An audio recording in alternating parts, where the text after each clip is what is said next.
자, 오늘부터는 18장부터 21장까지 쭉 같이 하겠어요.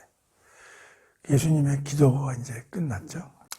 요한복음 18장에서 21장까지 계속 연결해서 공부를 해보는데, 주요 내용은 예수님 이제 체포되시고요. 재판을 받으시죠. 그 다음에 이제 십자가에서 죽으시는 사건. 그 다음에 이제 부활. 그리고 이제 부록인데, 이거는 이제 전도명령. 이 스토리들이 18장에서 21장까지 쭉 쓰여 있다고. 어떻게 보면 하이라이트죠. 모든 과정은 죽으심을 위해서 있었다고 봐도 과언이 아닌데, 근데 이제 이걸 공부하면서 우리가 좀 알아야 될 게, 이 과정이 요한복음에는 굉장히 순환 사건이라는 의미보다는 좀 영광된 사건으로 이제 서술이 되어 있다는 거예요. 그래서 우리가 요한복음 1장에 12장까지는 표적의 책, 13장부터는 영광의 책 이렇게 이제 구분도 했었는데 다 잊어먹었죠? 왜 영광된 사건이? 당연히 영광되지. 예수님 죽음 그 자체가 되게 순환이고 고난사고 슬픈 이야기지만 그게 하나님을 영광되게 하는 초절정의 사건이기 때문에 그렇단 말이에요. 이제 이게 하나의 특징이고, 두 번째 특징이 이게 역설로 뒤범벅되어 있다는 거예요. 역설이면 이제 패러닥스라고 그러는 건데, 뭐냐면, 처음에 보면 이상해, 사건을. 근데 가만히 묵상을 해보면, 그렇구나. 이런 게 역설이거든요. 역설은 거짓하고 틀린 거예요. 옳은데, 처음에 보면 좀 이상해. 그런데, 가만히 생각해보면, 그거 맞네. 그런 게 역설이야. 이런 역설로 만약이 들어가 있다고. 왜 그럴까요? 그 이유가 있다고, 이유. 그 이유를 알고 우리가 18장에서 21장을 공부를 해야, 보세요. 지금 사건은 이제 뭘로 쫙 생겨요. 십자가 죽음 아니에요. 그런데 언젠가도 얘기했지만, 이 십자가 사건을 보면 생각이 다 틀리단 말이야. 우선 하나님은 이 십자가 사건을 어떻게 바라보고 계신 게, 이 우주를 구원하고 에덴 동산으로 회개시키고 창조 질서를 회복시키기 위해서 이게 필요한 거거든. 다시 말하면 하나님의 영광을 다시 세상에 만방에 알리는 초절정 사건이 이 사건이거든요. 하나님은 그렇게 이 사건을 보고 있다 이 말이에요. 살펴보겠지만 빌라도라는 사람이 있어요. 로마 총독이야. 로마에서 그 예루살렘을 다스리라고 보낸 임명한 사람이라. 그 사람은 이 사건을 어떻게 보느냐? 이 사건을 잘못 처리해가지고 유대인들이 웅성웅성거리고 로마 황제한테 진언설 넣어가지고 우리가 죽이라고 그랬는데도 불구하고 판결을 잘못 냈다. 이렇게 되면 황제가 그래? 다시 그 사건 좀 검토해봐. 그러면 이제 가이사이가 개입하게 되고 이러면은 자기 입지가 불안하니까 어떻게 돼? 자기 입지를 돈독히 하기 위해서 이 사건을 바라보면서 처리해 나가는 그렇게 된다 이런 얘기요. 그 다음에 안나스나 가야바 같은 제사장들은 어떻게 보냐면 저 예수 때문에 자기네들이 얼마나 지금 괴로움을 받았어. 모든 사람들이 그를 쫓아다니고, 그러니까 그를 없애야 자기들의 종교적 입지, 사내들인 공의회 회원이라든가 그런 제사장들이 자기들의 입지가 공고해야 되니까 그런 차원에서 십자가 사건들은 몰고 가는 거라 이런 얘기요. 일반인들은 예수를 정치적인 메시아로 지금까지 많이 생각을 해왔거든. 로마를 때려부시고 다윗 왕조를 다시 복구하고, 그냥 맨날 하는 짓이 거지들하거나 청년들하고 앉아서 밥이나 먹고 엉뚱한 일이나 하고, 그리고 알 듯 모를 듯한 얘기나 하고 그러니까 저 사기꾼 아니야? 죽여야 되겠다 이런 얘기. 거기서 또 재미도 있죠. 사람 죽이는 것처럼 재밌는 길이 어디 있습니까? 그러니까 이 사건을 하나를 놓고 각종 부류들이 보는 시각이 다 틀려. 그러니까 어떻게 돼? 역설로 뒤범벅이 된다 이런 얘기야 이게. 이 사람은 이런 뜻으로 했는데 하나님은 똑같은 사건이지만 다른 생각이 있잖아. 그러니까 하나님 생각과 여러 부류의 생각들이 다 다르면서 이 사건은 하나님 뜻대로 가고 있다고. 그게 역설의 연속이 되는 거야. 그래서 그런 생각을 가지고 이걸 읽어야지 나름대로 좀 깊이가 있지. 그거 목으로 그냥 여기 있는 문자대로 해석하면서 그 예수님 죽는 사건이야 이렇게만 생각하면 감흥이 없어요. 그러니까 이게 굉장히 중요한데 이걸 잘 안 가르쳐, 교회에서도 이런 걸 하면서. 이게 두 번째 특징이 무지하게 중요한 거예요. 그리고 또 하나죠. 사탄은 어떻게 돼, 사탄은? 이 사건을 보고. 사탄은 창세기에서 배웠잖아, 창세기 3장에서. 뱀을 수단으로 해가지고 아담과 하와를 결국 하나님으로부터 떨궈져 내고 에덴 동산 쫓겨졌는데 성공을 했잖아. 하나님이 그걸 가만두실 수가 없는 게 너 여자의 후손이 너 뱀의 머리 너 부셔버릴 거야 이랬단 말이요. 그 사탄은 뱀의 머리가 뭐야? 자기거든. 근데 여자의 아들이 누구야? 예수거든. 그럼 예수를 살려놓고 후리하게 놔두면 자기 목숨이 위험하잖아. 그러니까 어떻게 돼? 죽이는데 총력을 기울여야 한다 그랬죠? 하나님, 사탄, 로마 총독, 대제사장, 일반 유대인 5그룹이 이 하나를 놓고 전부 다른 생각으로 지금 다른 생각이지만 목표는 한 가지야. 죽여라! 이런 거 아니야. 그래서 이게 역설의 연속이라는 거예요.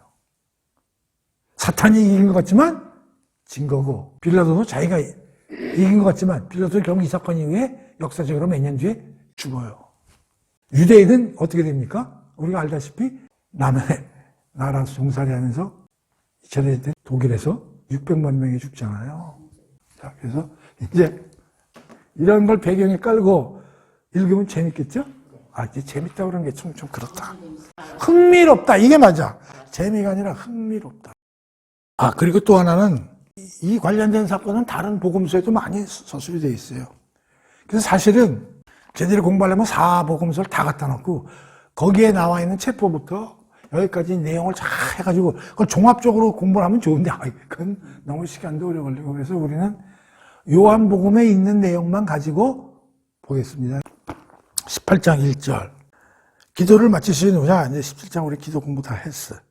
예수께서 제자들과 함께 기도원 골짜기를 건너 맞은편에 있는 올리브나무가 우거진 동산으로 들어가셨다. 예수께서는 전에도 제자들과 함께 가끔씩 그곳에 가신 일이 있었으므로 예수를 배반하게 될 가룟 유다도 그 장소를 잘 알고 있었다. 여기까지. 자, 1절에서 이제 학자들이 또 알레고리 비슷한 걸 해요.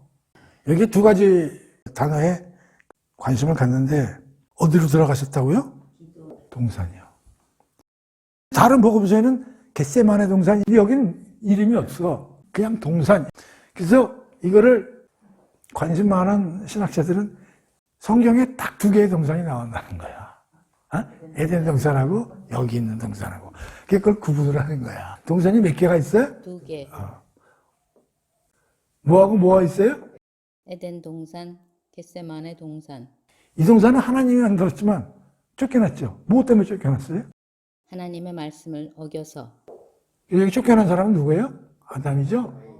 자, 지금 여기 누가 들어가고 있어요? 예수. 누구하고 같이? 제자들하고 같이. 근데 에덴 동산은 처음에 쫓겨나면서 거기 막았어요? 안 막아놨어요? 막아놨잖아요. 불하고 저기 그룹 천사들하고. 물론 셧다운 하지는 않았지만. 근데 지금 들어가고 계시죠? 동산에. 이건 바깥으로 나오면서 결국 어떻게 된 거예요? 죽음이죠? 하나님하고 분리됐으니까. 이건 다시 들어가죠? 사는 것이죠? 그리고 여기는 누가 주도적으로, 예수님을 우리는 보통 제2의 아담 또는 마지막 아담 이런 말로도 이제 표현하거든요. 알레고리 하는 거야. 약간 뻥튀기 해가지고. 뭐 이렇게 중요한 건 아닌데 사실. 근데 그럴듯해요. 그렇죠? 이 동산은 누가 들어가야 돼? 예수님 때문에 예수를 믿는 제자들이 같이 동산으로 들어간다 이거야. 그러니까 우리가 다시 에덴 동산으로 회개해서 들어가려면 어떻게 돼? 예수님을 붙잡고 들어가야 된다 이거야. 그 리더가 누구야? 예수님이다 이거지. 근데 이 동산은 어떤 동산이야? 십자가에 죽음이 일어난 동산 아니야. 그렇죠? 아, 이 동산이 이런 엄청난 의미를 갖고 있는 거구나. 두 번째. 그런데 이 동산을 알아 몰라? 알아요. 누가? 유다는. 근데 따라가 안 따라가? 안 따라가요. 그래서 이 유다를 뭐라 그래? 오늘날 비믿는 자들의 상태를 뜻한다. 그 사람이 가룟 유다야. 빨리 동산 들어가야지. 죽일 생각하잖아. 팔아먹으세요. 그래서 1절, 2절 가지고 그렇게들 또 학자들이 또 이렇게 얘기를 해요. 3절. 그래서 가룟 유다는 대제사장들과 바리새의 사람들에게 팔려 보낸 한 무리의 군인들과 경비병들을 이끌고서 그곳에 도착했다. 그들 무리는 횃불과 등불과 무기를 들고 있었다. 자, 3절. 이것도 재밌어. 지금 가룟 유다는 예수님하고 그 동산에 같이 들어가야 되는데도 불구하고 지금 대제사장과 바리새인들이 보낸 군인들과 병사들을 이끌고 동산에 도착한 거야. 그런데 경비병들이 뭘 가지고 왔어? 횃불 또 등불 무기를 가지고 지금 잡으러 온 거죠. 그거 가지고 또 신나게. 자, 우리가 요한복음 1장에서 예수님을 뭐라고 우리가 배웠어요? 1장을 잘 생각해봐. 예수님이 말씀이잖아요. 말씀이 하나님과 같이 있었고 창세. 그 다음에 그는 누구라고 그랬어요? 빛이고 생명이고 그랬죠? 그가 뭐라고 그랬어요? 예수님은 참 빛이야. 그렇죠? 근데 얘네들 횃불 등불은 뭐야? 이거는 부분적 빛이죠? 요걸 들고 참 빛을 찾으러 오는 거야. 그래서 아이러니라는 거야. 지금으로 말하면 핸드폰 불 켜고서 태양 찾으러 오는 아이러니다 이거지. 웃기죠? 그렇게 보니까 세상이 그런 거예요. 세상이 예수님과 하나님의 진가를 모르고 지들이 개발한 거, 그 쓸데없는 거 들고서 일해보겠다고 더듬거리는 4절. 예수께서는 자신에게 닥쳐올 일을 다 아시고 앞으로 걸어나가서 물으셨다. 너희들은 지금 누굴 찾고 있느냐? 다 아신다 그랬어요. 팔아먹을 거 이미 다 알고 있는 거야. 그들이 대답했다. 나사렛 사람 예수요. 예수께서 그들에게 말씀하셨다. 내가 바로 기다. 이 자리에는 예수를 팔아넘긴 가룟 유다도 함께 있었다. 6절. 예수께서 내가 바로 그 사람이요 라고 말씀하시자 그들은 말씀에 놀라 뒤로 물러나며 자빠졌다. 예수께서 다시 그들에게 물었다. 누굴 찾고 있어? 그들은 다시 나사렛 예수요. 예수께서 그들에게 말씀하셨다. 내가 바로 그 사람이라 하지 않았냐? 당신들이 찾고 있는 사람이 바로 나라면 나와 함께 있는 이 사람들도 가게 하라. 예수께서 이렇게 말씀하신 것은 아버지께서 내게 주신 사람들은 단 한 사람도 잃지 않았습니다라고 기도하신 그 말씀을 이루기 위함이었다. 9절까지. 이게 지금 체포되는 과정이죠. 그렇죠? 18절, 4절까지 이제 여기서 살펴볼 게 첫 번째는 뭐냐면 이때를 다 뭐요? 아시고. 그러니까 예수님 모든 길을 다 알고 있는 거야. 그러면서 그들 보고 너희들은 누굴 찾으러 왔냐 이렇게 묻잖아요. 여기서 뭘 알 수가 있냐면 예수님이 적극적으로 체포에 응하신다는 거예요. 수동적으로 응하는 게 아니라 오히려 잡아가라 이런 뜻이요. 그러니까 체포를 두려워하거나 무서워하거나 그런 게 아니고 스스로 자기가 체포에 응하신다 이런 얘기요. 때를 아신다는 그런 개념이 다시 말하면 내가 이제 적극적으로 죽으러 가겠다는 뜻이랑 마찬가지예요. 두 번째, 누굴 찾냐? 그랬더니 뭐라 그래? 나사렛 예수라. 그 몇 번을 그 얘기를 해요? 2번. 그런데 이게 재미나. 누구를 찾으러 왔냐? 그러면은 사실은 뭐라고 얘기를 해야 돼? 범인을 체포하러 왔습니다. 그러든가. 신성모독한 사람을 찾으러 왔다. 신성모독한 예수를 뭐 이래야 되는데 뭐라고 그래? 나사렛 예수라.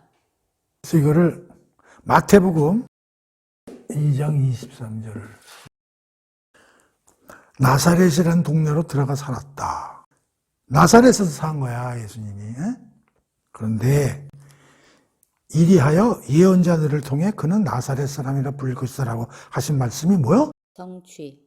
자, 그러니까 이게 나사렛에 살았기 때문에 나사렛 예수라고 불린 거 아니야. 근데 마태복음 뭐라고 되어 있냐면 이 나사렛에 사는 예수는 구약에 어떻게 됐다는 거야? 예언이 돼 있었다는 얘기 아니야. 이게 봐. 그러니까 구약의 예언을 성취하기 위해서 예수가 무슨 사람이 됐다는 거야? 나사렛 예수. 그러니까 예수가 나사렛에 산 것 자체가 이미 결정되어 있었다는 거예요. 근데 그 말을 지금 누가 하는 거야? 병사. 병사들이 나사렛 예수 잡으러 왔어야 할 때 그냥 입으로 떠든 거야. 근데 알고 보면 그게 뭐를 성취하기 위한 거라고? 구약의 예언. 그럼 그들의 입에서 그게 나온 건 누가 지금 일을 하셨다는 거야? 성령 하나님이 일을 하셨다는 거죠. 그러니까 그런 게 다 뭐라고요? 자기 생각대로 한 건데 그게 결국은 누구 뜻대로 되는 거야? 하나님. 이 보잘것한 병사들 하나도 한 마리 짓거리는 게 다 전부 다 다시 말하면 하나님에 의해서 철저하게 프로그램되고 계획된 대단하지 않아요 이게? 그게 역설의 역설인 거야. 그럼 우리도 여기서 어떤 일을 해? 나는 모르는데 그게 누가 지금 계획에 의해서 하고 있는 거야? 하나님. 지도 모른다는 사실을 여러분들은 알아야 되는 거야. 나는 몰라 그게. 근데 하나님 그걸 다 가르쳐 주지는 않아요. 무슨 말인지 알아요? 우리는 기도하면서 나의 인생이 그렇게 딱 내 앞에 다 보이게끔 기도하는데 하나님 그걸 안 알려준다니까? 왜? 알려주는 게 안 알려주는 것보다 못하기 때문에 안 알려주시는 거지. 능력이 없어서 안 알려주는 게. 그러니까 지금 우리가 이것도 다 하나님에 의해서 지금 전부 프로그램돼서 움직일 수도 있는 거예요. 우리는 그걸 모르지만. 자, 그러면 구약에 이런 얘기가 있는지 찾아봐야 될 거 아니야. 근데 없어. 메시아가 베들레헴에서 태어난다는 얘기는 있어. 근데 나사렛이라는 거는 없어. 근데 여기에는 나사렛이라는 성경 예언자들에게 응하게 하기 위했다고 되어 있잖아. 그래서 신학자들이 고민을 하는 거야. 찾아봐야 될 거 아니야. 이게 아무래도 저것도 없는 거야. 얼마나 힘들었겠어. 근데 이사야서 11장 1절을 찾아보세요. 이새의 줄기에서 한 싹이 나며 그 뿌리에서 한 가지가 나서 결실할 것이요. 자, 이새가 누구야? 다윗의 아버지잖아. 이새의 뿌리에서 한 싹이 나서 한 가지가 나온다고 그랬잖아요. 그 한 가지가 뭐냐면 예수야. 그게 예수의 탄생의 예언 귀절이라고. 예수 오심의 예언 귀절이라고. 그게. 그러니까 예수님이 법적으로 누구의 라인을 아브라함과 다윗의 그 다윗의 아버지가 이새니까 그 이새의 쭉 하나의 그 줄기의 하나 아니야? 그런데 거기에 한 가지 그게 히브리 말하면 넷제르야. 넷제르. 나도 책에서 보고 왔냐. 넷제르. 그 가지라는 뜻이 히브리 말 넷제르인데 이게 나중에 이게 나지르로 바뀌고 이게 나사렛으로 오는 거야. 그러니까 나사렛은 말은 없는데 학자들이 연구를 하니까 여기서 파생돼서 흘러나간 나사렛. 그러니까 이새에서 뿌리에서 한 가지가 결국은 어떤 이름을 갖고 나와야 돼? 나사렛이라는 이름. 그래서 마태가 나사렛 예수는 구약의 예언자들을 응하게 함이라 이렇게 여기다 써놓은 거라 이런 얘기예요. 그런데 이거를 누가 얘기하면 예수님이 나는 나사렛 예수다라고 예수님이 얘기한 게 아니라 그 아무것도 모르는 경비정 입에서 나사렛 예수님 내가 몇 번 나옵니까 여기? 아이러니한 얘기다. 그러니까 체포 과정 자체가 하나님의 구약의 예언자들의 예언을 응하게 하기 위함이다. 그리고 다 적극적이고 스스로 응하셨다. 그리고 또한 이제 볼게 거기에 경비병들이 어떤 일이 벌어졌어요? 뒤로 넘어졌다. 이게 이제 여러 가지 해석이 뭐 뒤로 넘어졌다, 뭐 쓰러졌다, 뭐 엎드렸다, 뭐 하는데 결국 뒤로 쓰러졌다. 아니 내가 그 다음에 왜 쓰러지냐고. 그러면서 나사렛 예수 찾으러 왔을 때 예수님이 뭐라고 그래? 내가 기다. 우리가 내가 그다라는 얘기는 요한복음에서 몇 가지 나왔어요. I am 뭐뭐다. 나는 생명의 떡이다. 나는 세상의 빛이다. 선한 목자다. 양의 문이다. 나는 기주의 주. 이런 얘기를 했잖아. 그게 무슨 뜻이야? 그렇게 얘기한 일고. 내가 누구란 얘기야? 하나님의 아들이라는 걸 스스로 선포한 거지. 그 여기서 나사렛 예수를 찾으러 왔으니까 예수님이 뭐래? 내가 그다. 그 얘기는 내가 구약에 이미 하나님이 얘기하신 메시아 그런 얘기 아니야. 근데 뒤로 넘어졌어. 이건 하나의 상징인데 구약에 보면 하나님을 만난 사람들은 다 어떻게 돼? 그렇죠? 나사렛 예수죠? 내가 기다. 그 얘기는 내가 하나님인 걸 스스로 선포하신 거야. 그 앞에서 사람들은 어떻게 돼? 자기도 모르게 경배해서가 아니라 그만큼 이 말 자체가 위험성이 있다는 거예요. 그 다음에 네 번째 뭐라고 그래? 8절. 자, 내가 이제 나사렛 예수 니들이 찾는 사람이니까 나 찾았으면 됐으니까 내 주위에 있는 나와 함께 있는 사람이 누구야? 제자들은 이제 상관이 없잖아. 그들에겐 손대지 말라. 그런 얘기죠? 제자들은 노타치해라. 이 말은 여기 뭐라고 그랬어요? 아버지께서 내게 주신 사람은 우리가 배웠죠? 한 사람도 뺏기지 않고 잘 보호하겠다는 게 앞에 나오잖아요? 그러니까 제자들은 한 사람도 어떻게 보호해줘야죠. 자, 이게 체포당할 때 예수님께서 하신 일이시다. 상징적으로 기술이 돼 있대. 하나님이 체포당하시는 거는 적극적이요 스스로 하신 일이고 하나님의 때에 맞추시라고 하신 일이며, 나사렛 예수라는 얘기는 내가 구약에서 이야기한 그 메시아다라는 것을 선포하시는 거고, 그 선포와 아울러 그들이 넘어졌다는 것 자체가 진짜 메시아 하나님의 아들이라는 사실을 상징해 주는 거고, 제자들에 대해서 보호하시면서까지 당신이 체포를 적극적으로 당하시는 이런 게 하나님 체포 당하시는 상태에서 우리가 알아볼 수 있다 하는 얘기. 오케이? 근데 예수님이 얼마나 체포 당하시면서까지 세밀하게 요거 다 생각해. 제자들 생각해야지. 성경에서 자기에 대해서 얘기하는 것도 성취해야지. 그때도 알고 맞춰야지. 행동해야지. 힘드셔, 이분. 죽기 전까지. 자, 그 다음에 10절하고 11절. 이때 칼을 가지고 있던 시몬 베드로. 그러니까 가만히 보니까 사태가 심상치 않아. 자기 오야가 지금 큰일 날 지경에 있어. 그러니까 또 베드로가 성격은 있잖아. 베드로가 재빨리 칼을 베어 그 경비병 중 하나를 갖다가 내리 칼로 쳐가지고 귀를 잘라버리네. 근데 그의 종 이름이 말고야, 말고. 그 다음에 그러자 예수께서 누구를 꾸짖어? 베드로를 꾸짖으면서 네 칼을 어서 칼집에 꽂아라. 아버지께서 내게 주신 이 잔을 내가 어찌 마시지 않을 수 있겠느냐. 자, 베드로가 혈기에 넘쳐가지고, 나쁜 건 아니죠. 사실은 뭐 예수님을 보호하려고 그런 거 아닙니까? 근데 예수님한테 엄청 야단 맞죠. 근데 그 귀를 잘랐는데 그 사람 이름이 누구예요? 말고. 근데 다른 성경 복음서에는 이 이름이 안 나와요. 여기만 말고라고 나온다고. 이 말고가 어떤 뜻이냐면 왕이라는 뜻이에요. 그러니까 왕 같은 사람이라는 거예요. 말고라는 이름이. 근데 지금 이 말고가 무슨 짓을 하고 있어? 귀가 잘라나가고 누구의 지금 하수인으로 온 거야? 다 제사장이나 나에게 유대인들이 선해드린 공예인들 보는 거 아니야. 앞으로 공부하겠지만 여태 제사장이 왜? 전부 불법의 제사장들이라고. 대제사장이. 하나님이 주신 모세의 율법에 의한 대제사장이 아니고 로마 종족에 의해서 임명된 대제사장이라고. 그러니까 하나님 입장에서는 그게 어떤 제사장이야? 가짜라고. 지금 가짜 놈한테 왕이 하수인 노릇을 하. 그래서 내가 역설이라는 거야, 이게. 말고? 그 왕 같은 사람 아니야. 근데 누구 하수인을 하고 있는 거야? 거짓, 허위, 대제사장의 지금 하수인 노릇을 누가 하고 있는 거야? 왕이. 우리를 베드로전서에서 뭐라고 그랬어, 예수님이? 왕 같은 제사장이라고 그랬잖아. 근데 지금 허위 대제사장이 하수인 노릇을 하고 앉아서 귀가 잘려나가는 이따구 수모를 당하고 있는 거 아니에요. 역설이지. 그다음에 예수님이 또 뭐라고 그러세요? 11절에 아버지께서 주신 잔을 내가 마셔야 된다. 성경에 보면 이 잔은 두 개의 잔이 있어요. 축복의 잔이 있고 저주의 잔이 있고. 지금 예수님은 뭘 마셔야 된다는 얘기야? 저주의 잔을 마셔야 돼. 그런데 이 저주의 잔은 누가 마셔야 되는 거야? 우리가 마셔야 될 잔이라고.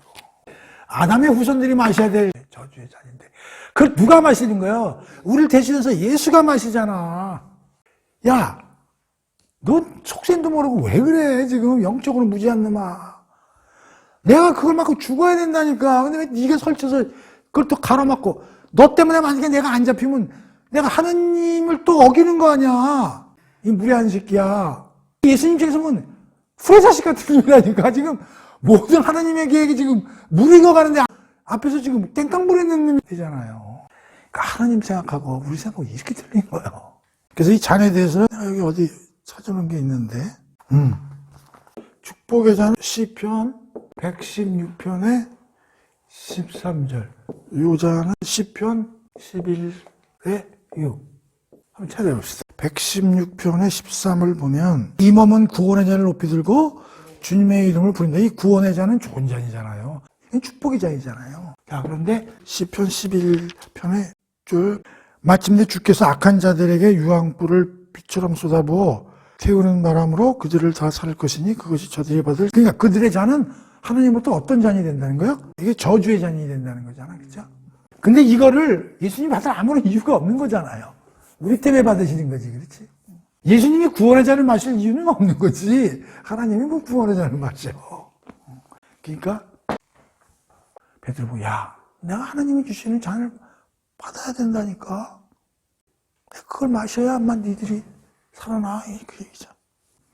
여기까지 이제 우리가 체포되는 과정에서 예수님이 관련돼서 이제 말고가 재밌어요. 이름이 말고인데 거짓 대제사장의 하수인 노릇이라고 있으니 말이지. 역설이죠. 자, 그래서 이제 잡혔어. 12절. 군인들과 지휘관과 경비병들이 예수를 체포했다. 그들은 예수를 밧줄로 꽁꽁 묶은 후에 먼저 어디를 끌고 갔어요? 안나스. 자, 이제 여기서 이제부터 체포는 됐어요. 이제 끌려가서 이제 신문과 재판을 받는데 그게 예수님의 재판은 두 군데서 이루어집니다. 첫 번째는 유대 재판을 또 받으시고요. 두 번째 로마 재판을 받아요. 그런데 처음에 안나스 끌려가고요. 두 번째는 바야바에게 가고요. 세 번째는 선해드린 공회에 로마 재판도 누구한테 끌려가면 빌라도한테 끌려가요. 그 다음에 누구한테 가냐면 갈릴리의 헤롯. 지금 예루살렘에서 일어난 일인데 그 당시에 갈릴리에는 헤롯이 관리를 하고 있어요. 헤롯이. 그런데 빌라도가 야 이거 좀 심상찮아. 이걸 내가 꼭 맡아야 돼. 그래가지고 이 갈릴리 사람이니까 갈릴리로 파송을 해버리는 거야. 거기 가서 재판받으라고. 그래서 다시 빌라도에 다시 와. 그러니까 예수님은 재판을 두 개를 받아. 이걸 우리는 종교 재판, 히브리 재판, 그 다음에 로마 재판. 그것도 1, 2, 3. 또 1, 2, 3. 그러니까 이 당시에 가장 법률이 잘 제도가 마련되어 있다는 게 로마 재판. 시스템이 잘 되어 있단 말이에요. 또 유대인의 법, 모세율법을 통해서 내려온 하나님의 법도 정말로 잘 어떻게 되어 있어? 만들어진 거예요. 뭐 증인도 있어야 되고 증언도 있어야 되고 증거도 있어야 되고 잘 만들어졌다고. 그러니까 그야말로 이 당시 지상 최고의 법을 갖고 있는 히브리법과 로마법을 예수님이 재판을 받은 거야. 근데 알고 보면 전부 절차를 다 어기게 되는 거죠. 그러니까 우리로 말하면 형사소송법을 다 체포 과정, 신문 과정 다 그런 게 법에 있잖아. 나라마다. 그럼 그 당시에도 유대에도 로마에도 다 형사소송법이 있다고 찍은 것 같아. 근데 그걸 다 어긴 거야 이제. 그리고 한 재판관 안에서만 반영이 아니라 1심, 2심, 3심 때문에 3심가 왜 그런지 모르지만 여기도 1, 2, 3, 여기도 1, 2, 3 참 희한하다니까. 어떻게 보면 인류 역사 이래 최고의 재판 사건인가. 이게 사실 우리가 몰라서 그렇지. 우리가 역사적으로 모든 사람의 주목을 끈 재판이 뭐가 있어? 뭐 오제이 심슨 사건 뭐 우리나라는 어떤 사건을 봐야 되냐면은 이거야말로 모든 인류가 사실은 주목해야 될 재판과 관련된 사건이라고. 아니 어떻게 두 개의 재판에 이런 일이 벌어지냐고. 이런 엄청난 시스템에 있는데도 불구하고 전부가 밤하고 새벽에 일어납니다. 전부가 불보이죠. 밤에 무슨 증인을 불러올 시간이 있으며 우리나라에서 지금 밤에 취조 이런 거 못하게 돼 있잖아요. 아니 증거가 있어야 체포하는 거야. 지금 체포 당했잖아. 증거는 뭐야? 오로지 가란 유다에 요거 하나잖아. 요거 입으로 해가지고 우르르 가지고 잡으러 간 거 아니야? 우리가 옛날에 보면 중앙정보부나 이런 데서 밤에 애 그냥 잡아다 까만째 태워서 남산으로 끌고 간 거랑 똑같은 거잖아요. 아니 불보에 전부. 자 이걸 머리에 둬요. 우선 여기서 시작합니다. 안나스, 가야바, 산헤드린. 그 다음에 빌라도, 갈릴리, 빌라도. 그런데 여기서 이 모든 걸 다 요한복음에는 쓰여 있질 않아. 그래서 뭐가 생략되어 있냐면 이거 생략되어 있고 이것도 생략되어 있고 이것도 많이 생략되어 있어요. 그러니까 그러니까 제대로 하려고 그러면 사복음서를 죄다 갖다 놓고 해야 되는데 너무 번잡스러워. 그러나 예수님은 이런 어마어마한 두 개의 재판을 그러니까 이건 하늘 재판이고요. 이건 땅이죠. 하늘에서 최고, 땅에서 최고의 재판을 다 거친 거며 누구 하나 여기서 살려서 석방한 놈이 하나도 없는 거지. 근데 그건 다 누가 조정한 거야? 참, 같은 하나님 되게 어떨 땐 무서워. 이 거미줄 같은 그 재판 절차를 뚫고서 결국은 매달잖아. 누가 하나님이. 이것들은 처음 하순이 돼가지고 지들 안 되면 짱구를 굴리지만 결국은 그렇게 되는 거잖아요. 자, 좀 봅시다. 12절에 보면 어디를 끌고 가요? 13절? 먼저 안나스에게 끌고 갑니다. 그런 그때의 제사장인 가야바의 장인이었다. 자, 24절 보세요. 그러자 안나스는 예수를 결박한 채로 누구에게 또 보내요? 대제사장 가야바에게 보냈다. 그렇죠? 그 안나스가 누구한테 패스하는 거예요? 가야바한테 패스하는 거예요. 그런데 재미나는 게 가야바하고 안나스는 어떤 사이예요? 안나스가 장인이고 가야바는 뭐요? 사위. 아니 뭐 대제사장이 두 놈씩이나 있고 무슨 장인 사위끼리 무슨 짬좀 먹게 하는 것도 아니고 대제사장은 원래 한 명이래. 한 명. 종신제요. 그리고 어디서만 나와야 되냐면 아론, 레위 지파 중에서 아론, 모세의 형인 아론의 혈통에서만 나와야 돼. 누가? 대제사장. 그리고 종신제야. 역사학자들이 보면은 남유다가 이제 586년에 망하고 이제 바벨론에 끌려갔잖아요. 바벨론에 끌려가가지고 한 60여 년 세월 동안 거기서 이제 포로로 이제 유랑 생활을 하다가 바벨론이 망해. 메데와 바사한테. 거기 이제 고레스 광야라는 사람을 이제 하나님이 쓰셔가지고 석방을 해서 이 사람들이 다 유대를 돌아온다고 그 바벨론에 있던 포로로 끌려갔다는 사람들이. 근데 대제사장들도 다 거기 끌려갔는데 대제사장들만 유독 많은 사람이 돌아오질 않았어. 근데 그 이유는 그쪽에 이제 물을 먹어가지고 그쪽에서 호합한 생활을 했는지 모르지만 그래서 그 이후에 이제 돌아와서부터 이제 대제사장 이런 게 이제 그 룰이 무너지는 거야. 걔 이제 매관매직이 돼. 돈 주고 사는 그런 그 혼탁한 일들이 벌어지다가 이제 또 로마가 지배를 하게 돼서부터는 로마 정부 입맛에 맞는 사람을 대제사장으로 지정하는 이제 이런 일들이 이제 벌어져가지고 완전히 종교적인 어떤 시스템을 룰이 그냥 숫자밭이 되는 거야. 그러니까 그 당시에 이제 로마 시대에 대제사장이라는 게 입맛에 안 맞으면 어떻게 돼? 막 갈아치고. 그래서 원래는 장인이가 나이가 많을 거냐. 이 사람이 원래 이제 대제사장이었어. 근데 얘가 이상한 불륜을 일으키고 뭐 돈을 먹었든지 뭐 그래가지고 이제 파문이 돼가지고 결국 또 어떻게 해갖고 다른 사람한테 넘겨줘야 되는데 아들들한테 처음에 넘겨줬대요. 이 대제사장직을. 그런데 아들들로 전부 개판쳐서 물려줄 힘이 없어서 결국 공개 상위까지 이제 왔다. 이런 얘기예요. 그러니 이놈이나 안나스와 가야바의 그런 걸 알아도 그때 대제사장들이었구나 이렇게 이해를 하면 된다고. 그리고 가야바는 이제 사위죠. 한 사람이 죽어 온 백성을 살리는 것이 더 낫다라고 유대인들에게 충고했던 바로 그 사람입니다. 이것도 앞에서 어디서 나왔을 거야. 어떻게 할까요?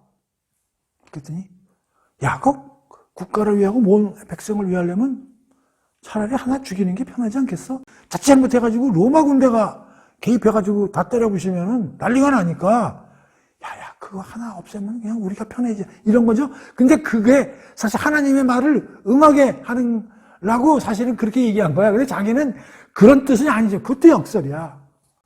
자기 그렇게 내뱉었지만 방향은 같아. 죽여야 되는. 근데 생각이 다른 거죠. 그렇게 얘기한 놈이 가야바라는 거지. 자, 15절. 시몬 베드로와 다른 제자 하나가 예수를 뒤따라갔다. 자, 이제 어떤 장면이 나오냐면 안나스 뜰에서 이제 신문이 벌어지는 장면이야. 안나스에서 벌어지는 장면인데 베드로와 여기 다른 제자는 이 요한을 얘기하는 거야. 자기 이름을 쓰기가 뭐하니까 요한이 다른 제자 이렇게 쓴 거야. 그러니까 시몬 베드로와 요한이 예수를 뒤따라갔다. 대제사장에 어떻게 돼서 안뜰까지 이제 들어간 거지. 들어갔지만 베드로는 문 밖에서 기다렸다. 베드로는 뜰 안에 못 들어간 거야. 맥혀가지고. 대제사장과 잘 아는 사이인 그 다른, 그러니까 요한은 이 대제사장 집하고 뭐 좀 잘 알아.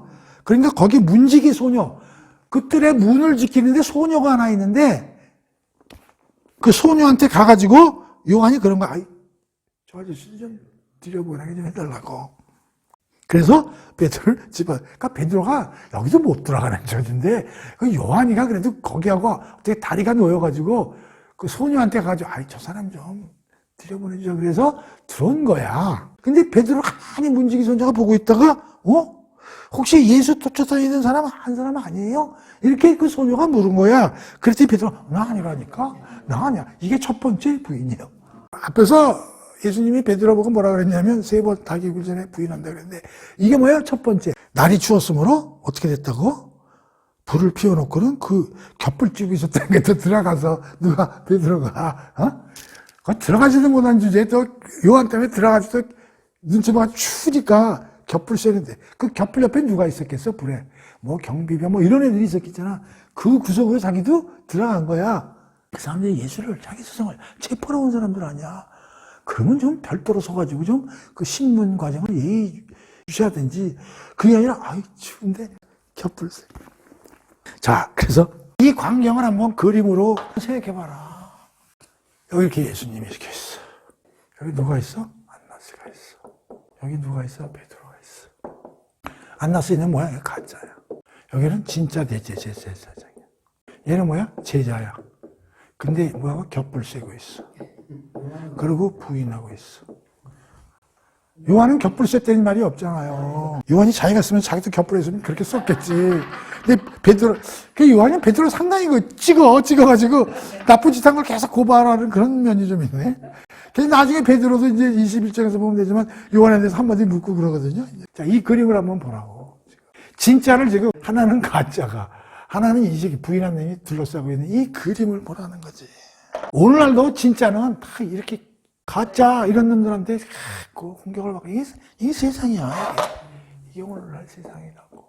나도 사실 이런 데 속해 있었지. 다 예수 믿기 전에는 나도 이런 사람이었죠. 예. 나도 가짜 대제사장이고 내가 이런지 않은 사람이라고 누가 얘기를 하겠어요. 지금 예수님 갖고 있어도 지금 가짜 새끼하고 지금 저 3년 6개월 때 가르쳤는데 저지랄하고 앉아있고 아니 뭐야 이게 지금 이게 상황이 무서워요 이게 그런 거예요. 이게 이 그림 한 장이 우리에게 참 많은 걸 생각하게 해주는 그림이다 이런 얘기죠. 자, 그러면서 이제 드디어 신문이 시작됩니다. 19절. 안뜰에서는 대제사장이 예수께 그를 따르는 제자들과 그들에게 가르친 내용에 대해 물었다. 당신 말이야? 도대체 세상 다니면서 뭘 얘기를 하고 돌아다니냐? 뭐 이런 걸 물은 거죠. 그러니까 예수께서 대답하셨다. 나는 세상 사람들에게 다 들어놓고 말해왔어. 언제나 회당이나 성전에서 가르쳤고 그것은 모든 유대인들이 모이는 장소요. 나는 숨어서 몰래 가르친 적은 한 번 없어. 자, 28절을 미뤄봤을 때 이런 거야. 너 애들 어디 골방에 데려다가 김일성이 책 무슨 뭐 유일사상 이런 거 가르친 거 아니야? 뭐 이런 뜻이야. 왜 어떻게 세상을 뒤엎으려고 쿠데타 임원 하려고 어디 골방에 모여가지고 뭘 가르쳤는지 얘기해봐. 이 얘기야 지금. 예수가 뭐라 그래? 나는 숨어서 몰래 가르친 적은 한 번도 없다. 그런데 왜 나에게 묻느냐? 잘 들으세요. 이게 중요한 거야. 내가 무엇을 가르쳤는지 내 말을 들은 사람들에게 들어보시오. 그들은 내가 한 말을 분명히 다 알고 있을 거야. 자, 그거 나한테 물어. 그게 뭐요? 소송은 증거와 증인이 필요하잖아.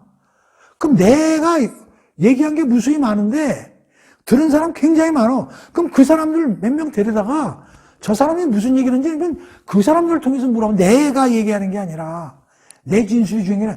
증인들을 찾아다녀봐, 니들이. 그러면 내가 무슨 일을 하고 있는지 얼마든지 나타낼 수 있는데. 다시 말하면 이건 뭐냐면, 증인과 증거를 찾아, 엄마. 그 얘기요, 지금 예수님이. 그러니까, 우리도 어떤 범인을 잡았으면, 걔가 진술한 거 가지고 재판할 수 있어요? 없어요. 묵비권도 행할 수 있는 거고. 검사가 증인과 증거나 이런 걸 다 가지고, 범죄의 사실을 발견해가지고, 기소를 하고 그렇게 재판이 되는 거 아니에요. 근데 얘는 지금 증인도 증거도 없고 누가하고 계속 얘기하는 거야 지금. 예수하고 야, 너 네 죄가 뭐냐? 얘기해. 너 뭔 얘기했는데? 그러니까 예수가 왜 이래? 나는 주로 공개 장소에서만 떠들기 때문에 내 얘기 들은 사람 수천 명이야. 그 사람들 데려다가 물어봐 내가 뭘 가르쳤는지. 그런 얘기잖아요. 거죠. 그러니까 네가 지금 불법 신문하고 있다. 그런 얘기요.